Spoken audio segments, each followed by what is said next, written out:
नमस्कार, मेरा नाम डॉक्टर अवधेश खरे है। एड्यूवेंचर के इस एपिसोड में हम लर्निंग फ्रॉम हाउसवाइफ्स यानी गृहिणियों से सीखने के बारे में चर्चा करेंगे।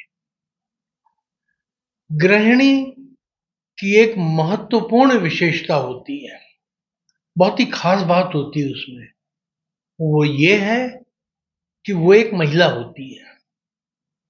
भगवान ने महिलाओं को पुरुषों की तुलना में एक अतिरिक्त इंद्रिय प्रदान की है, जिसे छठी इंद्रिय कहा जाता है, जो उन्हें एक स्वाभाविक लीडर बनने में मदद करती है। ऐसा कहा जाता है कि एक महिला का वाइल्ड गैस अक्सर एक पुरुष की सर्टेनिटी से कहीं अधिक सही होता है। महिलाएं समस्या के बारे में अलग तरीके से सोचती हैं और समस्या का इनोवेटिव सॉल्यूशन निकालती हैं। जैसे कि मेरी माँ के मेनू में हरदम 2 विकल्प हुआ करते थे, या तो इसे खा लो और या भूखे रहो। गृहिणियों ने सामाजिक क्षेत्रों में इनोवेशन को आगे बढ़ाया है, कंस्ट्रेंट्स को क्रिएटिविटी के अवसरों में बदला है। गृहिणियों की भूमिका को अक्सर कम करके आंका जाता है। इनोवेशन को सिर्फ घर का कामकाज कहकर खारिज कर दिया जाता है। गृहिणियां वास्तव में अनसंग इनोवेटर्स होती हैं। कोई उनकी तारीफ नहीं करता, लेकिन वो इनोवेशन बहुत करती हैं। वे बिना बताए अपने बच्चों की समस्याओं को पहचान लेती हैं। मैरियन डोनोवन का डिस्पोजेबल डायपर 1950 के दशक में एक गृहिणी के रूप में उनकी फ्रस्ट्रेशन से ही पैदा हुआ था। जोसेफिन कोचनर ने 1886 में पहली व्यावसायिक रूप से सफल ऑटोमेटिक डिशवॉशर का आविष्कार किया था। उन्होंने अपने आविष्कार का पेटेंट कराया और एक कंपनी की स्थापना की। जर्मन गृहिणी मेलिटा बेंटज ने 1908 में पेपर कॉफी फिल्टर का आविष्कार किया और अपने डिजाइन को पेटेंट कराया और मेलिटा नाम की एक कंपनी स्थापित की। गृहिणियां घरेलू मामलों में इनोवेशन करने के लिए अद्वितीय स्थिति में होती हैं, क्योंकि उनको घरेलू चुनौतियों का प्रत्यक्ष अनुभव होता है। रोज घर के काम करती हैं, उनको प्रॉब्लम्स होती रहती हैं, जिससे उन्हें इस बात की गहरी जानकारी होती है कि कौन सी चीज कारगर होगी और कौन सी चीज नहीं होगी।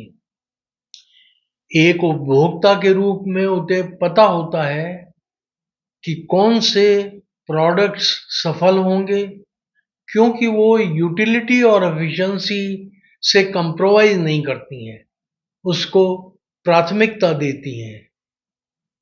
20वीं सदी में साइंटिफिकली घर का प्रबंधन करने की सामाजिक अपेक्षाओं ने महिलाओं को नई तकनीकों और विधियों के साथ प्रयोग करने के लिए इनकरेज किया। आइए कुछ छोटी छोटी कहानियों और केस स्टडीज के माध्यम से इन गृहिणियों की अभिनव क्षमता को समझने का प्रयास करें। पहली कहानी का शीर्षक है 3 आदमी पैदल यात्रा पर निकले। तो 3 आदमी एक जंगल से पैदल यात्रा कर रहे थे। तभी वे एक बड़ी नदी के पास पहुंचे। वे नदी के पार उस दूसरी ओर जाना चाहते थे। पहले आदमी ने भगवान से प्रार्थना की कि भगवान मुझे नदी पार करने की शक्ति दें, और पूफ, भगवान ने उसे बड़े बड़े हाथ और मजबूत पैर दे दिए, जिससे वो तैरकर लगभग 2 घंटे में नदी पार कर गया। दूसरे आदमी ने भगवान से प्रार्थना की कि कृपया मुझे नदी पार करने की शक्ति और उपकरण दें, और पूफ, भगवान ने उसे एक नाव भी दी और मजबूत हाथ पैर भी दिए, और वो लगभग 1 घंटे में नदी पार कर गया। पहले दोनों लोगों के साथ जो हुआ उसे देखकर तीसरे आदमी ने प्रार्थना की कि भगवान कृपया मुझे नदी पार करने की शक्ति, उपकरण और साथ में बुद्धि भी दें, और पूफ, वो आदमी एक महिला बन गया। महिला ने नक्शा देखा और वो करीब 100 मीटर ऊपर पैदल की ओर चली। वहां एक पुल था और वो पुल से नदी पार कर गई। तो मोरल ऑफ द स्टोरी है कि अगर तुम पहली बार में सफल नहीं होते हो तो तुम वैसा ही करो जैसा तुम्हारी पत्नी ने तुम्हें बताया। दूसरी कहानी है, शीर्षक है त्याग करने वाली मां। एक एजुकेटेड युवा ने एक बड़ी कंपनी में मैनेजर के पद पर अप्लाई किया, आवेदन किया। वो पहले साक्षात्कार में पास हो गया और अब उसका आखिरी इंटरव्यू डायरेक्टर को स्वयं लेना था। डायरेक्टर ने सीवी देख के पता लगाया कि वो युवा सूटेबली एजुकेटेड है। उसने युवा से पूछा कि तुम्हारी स्कूल की फीस का भुगतान किसने किया है? युवा ने उत्तर दिया कि मेरी मां ने किया है स्कूल की फीस का भुगतान। डॉक्टर ने पूछा, आपकी मां क्या काम करती है? युवा ने उत्तर दिया, मेरे मां कई घरों में कपड़े साफ करती है। डायरेक्टर ने पूछा कि क्या आपने कभी पहले अपनी मां के साथ कपड़े धोने में मदद की है? युवक ने कहा, कभी नहीं। मेरी मां हमेशा चाहती थी कि मैं केवल पढ़ाई करूं। डायरेक्टर ने कहा, मेरी एक रिक्वेस्ट है तुमसे, तुम आज घर वापस जाओ तो अपनी मां की हथेलियों को धोना और फिर कल सुबह मुझसे मिलना। युवक को लगा कि चूंकि नौकरी मिलने की काफी संभावना है, इसलिए जब वो घर गया तो उसने बहुत खुशी खुशी अपने मां की हथेलियां धोना शुरू किया। युवक ने अपने मां के हाथ को धीरे धीरे साफ किया। ऐसा करते हुए उसकी आंखों से आंसू बह निकले। पहली बार उसने जाना कि जब वो अपनी मां के हाथों को, इतनी झुर्रीदार है, इतनी खरोंचे हैं हाथ में, उसे अंदाज नहीं था। खरोंचों में कई बार बहुत तेज दर्द भी हुआ करता था। पहली बार युवक ने अनुभव किया कि ये मां के वही हाथ हैं जो उसकी फीस देने के लिए हर दिन कपड़े धोते हैं। मां के हाथ के चोट की निशान उसकी एकेडमिक एक्सीलेंस और शायद उसके ब्राइट फ्यूचर के लिए चुकाई गई कीमत रिप्रेजेंट करती है। अपनी मां की हाथ के सफाई करने के बाद युवक ने चुपचाप बचे हुए कपड़े धो लिए। उस रात मां और बेटे ने बहुत देर तक आपस में बातें की। अगली सुबह युवक डायरेक्टर से कार्यालय में मिला। डायरेक्टर ने युवक की आंखों में आंसू देखा और पूछा, क्या तुम बता सकते हो कि तुमने अपने घर में कल क्या किया और क्या सीखा? युवक ने जवाब दिया, मैंने अपनी मां के हाथ साफ किए और बचे हुए सभी कपड़े धोए। मैंने सीखा, नंबर 1, मुझे पता है कि मां के बिना मैं कभी सफल नहीं हो सकता था। नंबर 2, मैंने सीखा कि अपनी मां के साथ मिलकर कैसे काम करना है। तभी मैं महसूस कर सकता हूं कि कुछ अचीव करने के लिए कितनी मेहनत करनी पड़ती है। और तीसरा, मुझे पारिवारिक संबंधों के मूल्य का पता चला। डायरेक्टर बोला, हाँ, मैं ऐसे ही व्यक्ति को भर्ती करना चाहता हूं जो दूसरों की मदद कर सके, दूसरों की तकलीफ समझ सके और जो पैसे को केवल एकमात्र अपने जीवन का लक्ष्य न बनाए। डायरेक्टर ने कहा, यू आर हायर्ड। अब तीसरी कहानी है, शीर्षक है मां अपने बच्चों की शिक्षिका के रूप में। तो गृहिणी परिवार के सदस्यों की जरूरतों के बारे में बहुत अच्छी तरह जानती है, उनकी जरूरतों का ख्याल रखने के लिए चिंतित रहती है। अगर उसका छोटा बच्चा बगल के कमरे में रो रहा है तो वो कारण जानती है कि उसे भूख लगी है, पेट में दर्द है या नैपी गीली कर दी है। लेकिन वो सिर्फ अपने बच्चे के बारे में जानती है, दुनिया के सभी बच्चों के बारे में नहीं जानती। शायद उसका अपने परिवार के सदस्यों के साथ किसी तरह का इनविजिबल इमोशनल कनेक्शन और कंसर्न होता है या चिंता होती है, जिसके कारण उसे ये पता होता है। एक शिक्षक अपने करीबी दोस्त के घर बैठा हुआ था। तभी उसकी नजर लगभग 5 साल की एक छोटी बच्ची पर पड़ी। उसे बताया गया कि बच्ची ने 1 से 20 तक की गिनती सीख ली है।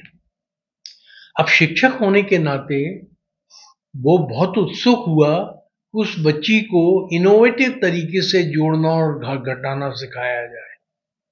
उसके पास लगभग 10 टॉफियां थी, जिसने उन्हें निकाला और बच्ची से गिनने को कहा। उसने खुशी खुशी 1 से 10 तक टॉफियां गिन ली। फिर टीचर ने एक एक करके उसे टॉफी दी और उससे अपनी पास मौजूद टॉफियों को गिनने को कहा। बच्ची हर बार एक एक्स्ट्रा ट्रॉफी उसको मिल रही थी। वो 1 और 1 2 होता है, 2 और 1 3 होता है, 3 और 1 4 होता है सीख रही थी, ताली बजा रही थी। 9 और 1 10 होता तक खुशी खुशी उसने गिनती सीख ली। फिर शिक्षक ने उसे घटाना सिखाने के लिए प्रयास किया और उससे एक टॉफी वापस ले ली। उसके पास बची हुई 9 टॉफियों को गिनने के लिए कहा। वो बच्ची किसी अज्ञात कारणवश रोने लगी। उसकी मां बगल के कमरे से दौड़ती हुई आई और शिक्षक से पूछा, क्या हुआ?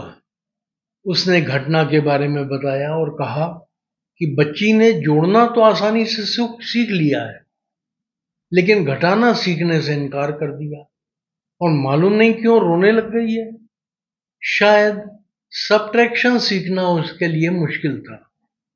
मां ने कहा, नहीं सर, जब आप उसे सबट्रैक्शन सिखाने की कोशिश कर रहे थे तो बच्ची अपने पास मौजूद टॉफियों पर उसका ध्यान केंद्रित था।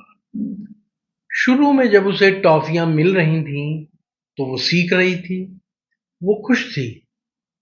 बाद में जब उसकी टॉफियां कम होने लगीं तो वो रोने लगी।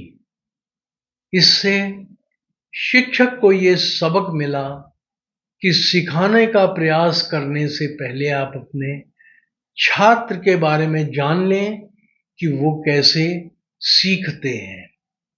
अब हम चौथी कहानी के बारे में चर्चा करेंगे। शीर्षक है अपने पति को संभालने का नया तरीका, how to handle your husband. गृहिणी की अपने पति को संभालने की रणनीति हमेशा अनोखी होती है। एक बार एक विवाहित जोड़े ने अपनी शादी की 25वीं सालगिरह मनाई। वे पूरे शहर में इस बात के लिए मशहूर थे कि 25 साल की अवधि में उनका एक बार भी झगड़ा नहीं हुआ आपस में। स्थानीय अखबारों के संवाददाता भी इस बार में उनके प्रसिद्ध हैप्पी मैरिज का रहस्य जानने के लिए इकट्ठे हुए।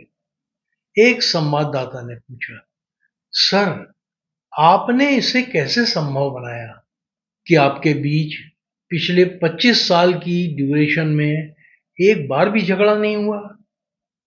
पति ने अपने हनीमून के दिनों को याद करते हुए कहा कि शादी के बाद हम हनीमून के लिए शिमला गए थे।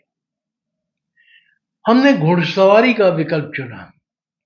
इसके बाद हम दोनों ने अलग अलग घोड़ों पर सवारी शुरू कर दी। मेरा घोड़ा तो ठीक ठाक था, लेकिन जिस घोड़े पर मेरी पत्नी बैठी थी वो थोड़ा पागल लग रहा था।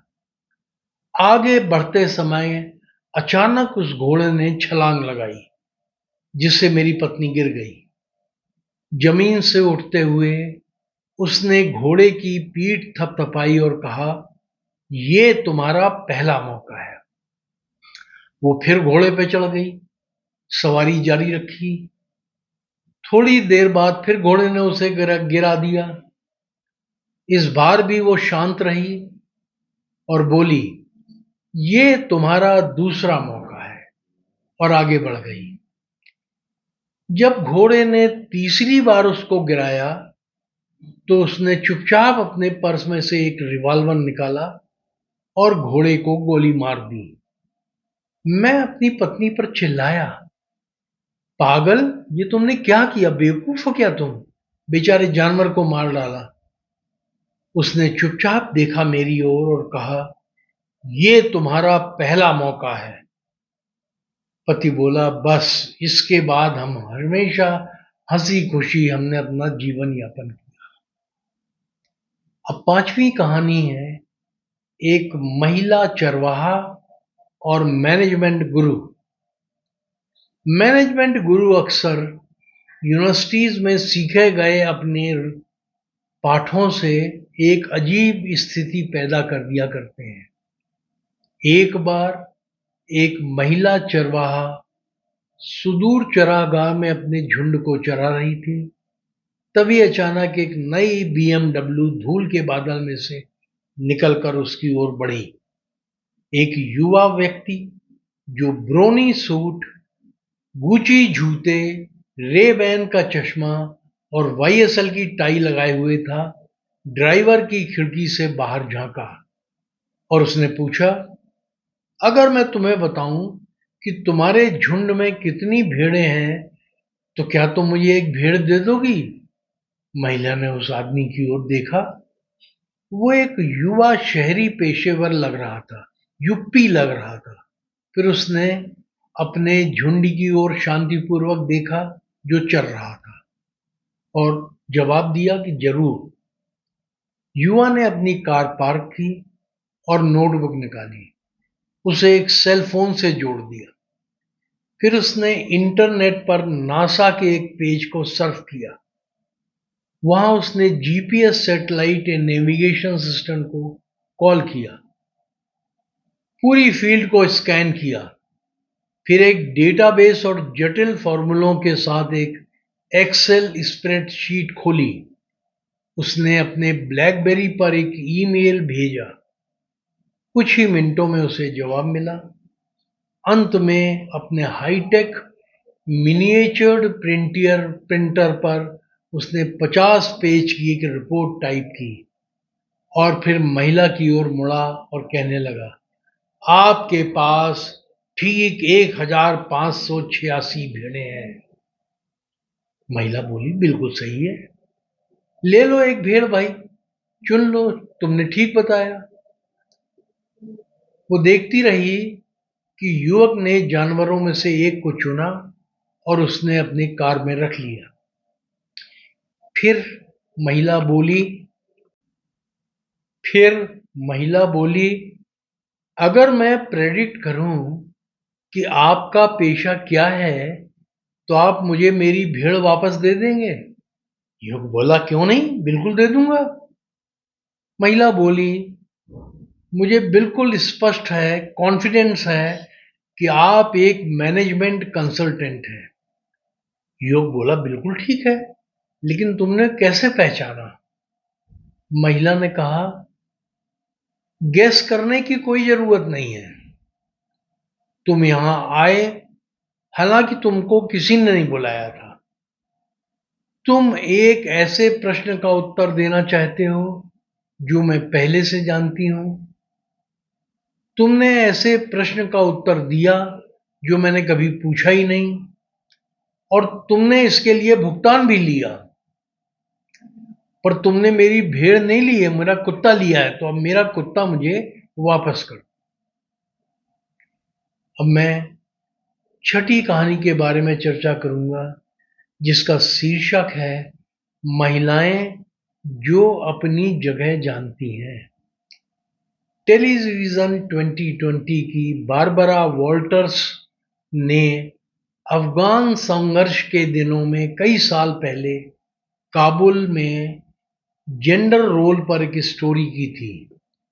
उन्होंने बताया कि पारंपरिक रूप से महिलाएं अपने पतियों से 5 कदम पीछे चलती थीं। वो हाल में काबुल लौटी और उसने देखा कि महिलाएं अभी भी अपने पतियों से पीछे चलती हैं। मिस वॉल्टर्स के दृष्टिकोण से कि तालिबान शासन को उखाड़ फेंकने के बाद अब महिलाओं को अपने पति के पीछे चलने की जरूरत नहीं है, लेकिन अब भी वो अपने पतियों के और ज्यादा पीछे चलने लगी हैं और वे पुरानी परंपरा को बनाए रखने में बहुत खुश हैं। मिस वॉल्टर्स ने अफगान महिलाओं में से एक से कांटेक्ट किया और पूछा कि आप अपनी पुरानी परंपरा से खुश क्यों लगती हैं, जिसे बदलने के लिए कभी आपने इतनी बेताबी से कोशिश की थी। महिला ने मिस वॉल्टर्स की आंखों में सीधे झांका और बिना किसी हिचकिचाहट के कहा, लैंड माइंस।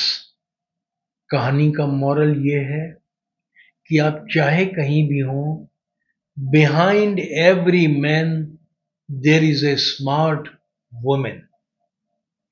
और अब मैं आखिरी कहानी, पुरुष महिलाओं को कभी नहीं समझ सकते, के बारे में चर्चा करूंगा। तो इस एपिसोड की आखिरी कहानी को मैं जरा हल्के फुल्के अंदाज में कहूंगा।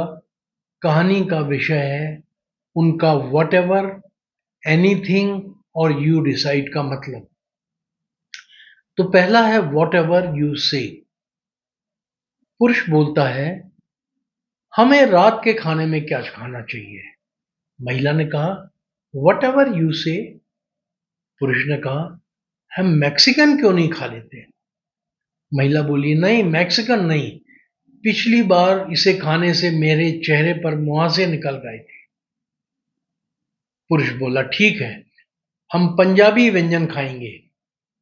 महिला बोली, नहीं, कल ही तो पंजाबी व्यंजन खाया था, आज फिर से खाएंगे।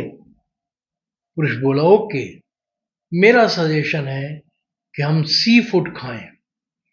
महिला बोली, सी फूड अच्छा नहीं होता, लास्ट टाइम मुझसे डिसेंट्री हो गई थी।